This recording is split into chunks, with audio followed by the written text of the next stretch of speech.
Février 2024, la CAN de l'hospitalité, celle qui a vu le phénix renaître de ses cendres. La Côte d'Ivoire, les éléphants ne sont pas morts. Ils sont là, bel et bien revenus dans la course grâce à des scénarios dignes d'un film hollywoodien. En commençant par le match à Mozambique, puis la très belle victoire du Maroc face à la Zambie, qui fait décrocher à la Côte d'Ivoire la meilleure 3e place. Les éléphants sont donc qualifiés pour les 8e de finale. Oui, les éléphants de Côte d'Ivoire sont revenus dans leur CAN. On décide de revenir quand on veut. Le pays béni, la terre d'Ivoire, s'impose au tir au but face aux Lions de la Teranga, tenant du titre. Le scénario était loin d'être terminé avec le fameux 89-17 et le 120+1. Les Ivoiriens s'en souviendront éternellement. Le match avec la RDC se passe sans trop d'efforts, puis on se retrouve face à face avec le Nigeria de Victor Osimhen, qui nous avait déjà battus en phase de poule.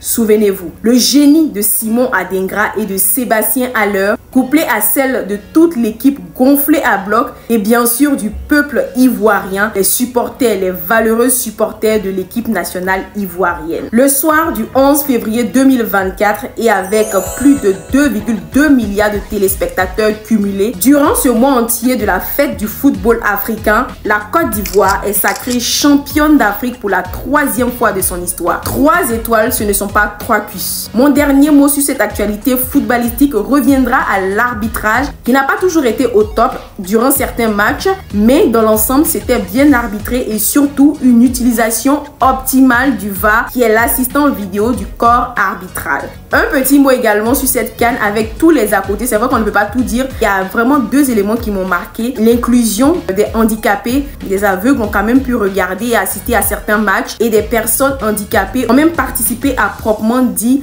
au déroulement de la compétition. C'était la plus belle CAN jamais organisée. La Côte d'Ivoire l'a organisée et on a remporté la CAN. C'est incroyable. Une autre actualité brûlante de février qui a été marquée par les déguerpissements précaires dans le district d'Abidjan, Boribana et plusieurs autres quartiers à risque débutaient déjà avant la CAN. Ces opérations se sont poursuivies dans tout le district d'Abidjan. L'année 2024 était aussi une année électorale par excellence avec près de 3,7 milliards d'électeurs dans 72 pays au total, renforçant ainsi la démocratie et la bonne gouvernance en 2024. On peut citer notamment des élections qui ont eu lieu au Salvador. Le 7 février, on a assisté à l'élection présidentielle en Azerbaïdjan. Le 8 février, élection législative au Pakistan. Le 11 février, élection présidentielle en Finlande, 2e tour. Et enfin, le 26 février, élection présidentielle en Hongrie. C'était près de la moitié de la population mondiale qui était appelée aux urnes, soit pour élire leur président ou alors leur député. La 3e vidéo sera celle de la vidéo de mars. Vous ne voulez surtout pas rater cette vidéo. Mettez d'abord un like, un commentaire, enregistrez dans vos favoris et surtout consultez la liste de lecture juste au bas de l'écran. Vous aurez la 3e vidéo à suivre.